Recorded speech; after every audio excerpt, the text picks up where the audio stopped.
Hello, ഞാനിവിടെ പറയാൻ പോകുന്നത് എൻ്റെ ഒരു അനുഭവമാണ്.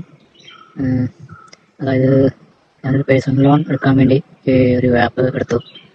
അതിൽ നിന്നൊരു പേഴ്സണൽ ലോൺ എനിക്ക് അവർ തരികയും ചെയ്തു. അതിനുശേഷം അവർ ഡേറ്റിൻ്റെ അന്ന് വിളിച്ച് തന്നെ എന്നോട് എക്സ്റ്റെൻഡ് ചെയ്യാനുള്ള പൈസ ചോദിക്കുകയും ആ പൈസ ഞാനൊന്ന് കൊടുത്തപ്പോൾ തന്നെ അവർ വാട്സാപ്പിൽ കുറച്ച് മെസ്സേജ് അയക്കുകയും ചെയ്തു. അതായത് എൻ്റെ മൊബൈലിലുള്ള എല്ലാ ഫോൺ നമ്പറും കാണിച്ച് അവരെ വിളിക്കും എന്നൊക്കെ പറഞ്ഞിട്ടാണ് അവർ ഫോൺ ചെയ്തത്. അപ്പോൾ അതിനുശേഷം ഞാനാകെ പ്രശ്നത്തിലായി. അത് കഴിഞ്ഞ് ഞാൻ ഫേസ്ബുക്ക് മുഖേന ഒരു ഫോൺ നമ്പർ ഞാൻ ശേഖരിച്ചു. അതൊരു മുനീർ സാർ എന്ന് പറഞ്ഞ ആളുടെ നമ്പറായിരുന്നു. ആളെ വിളിച്ച് കാര്യങ്ങൾ അന്വേഷിച്ച് ഞാൻ അതിനെപ്പറ്റി പറഞ്ഞ കാര്യങ്ങളൊക്കെ പറഞ്ഞു കഴിഞ്ഞ് ആളൊരു അഡ്വൈസൊക്കെ തന്നു. അത് പ്രകാരം ഞാനത് ചെയ്തു. അത് ഇപ്പോൾ വലിയ കുഴപ്പമില്ലാത്ത രീതിയിലാണ് നിൽക്കുന്നത്. അല്ലെങ്കിൽ ആകെ ഞാൻ പെട്ടുപോയത്.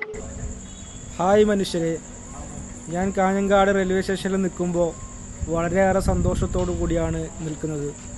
ഇന്നലെ രാത്രി ഞാൻ പറഞ്ഞ ആ 2 ലക്ഷ്യവും ഞാൻ നേടിക്കഴിഞ്ഞു. ഒന്ന്, നിങ്ങൾ വോയിസിൽ കേട്ടതുപോലെ ആ മനുഷ്യൻ്റെ പ്രശ്നം ഒരു പരിധിവരെ പരിഹരിക്കാൻ കഴിഞ്ഞു. അതിൻ്റെ പൂർണ്ണമായ പ്രശ്നങ്ങളും പരിഹരിക്കണമെങ്കിൽ ഒരാഴ്ചയെങ്കിലും എടുക്കും. അതിൻ്റെ ഹാങ് ഓവറൊക്കെ മാറാൻ ഒരാഴ്ച എടുക്കും എന്നുള്ളത് സത്യമാണ്. അതേപോലെ തന്നെ എൻ്റെ പുസ്തകങ്ങൾ ഷൊർണൂറിലെ പല ഭാഗങ്ങളിലും പല വീടുകളിലും എത്തിക്കാൻ കഴിഞ്ഞു.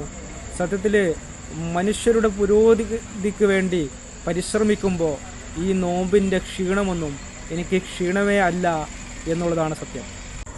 വലിയ അഭിമാനത്തോടെയാണ് ഞാൻ വീട്ടിലേക്ക് തിരിച്ചു പോകുന്നത്.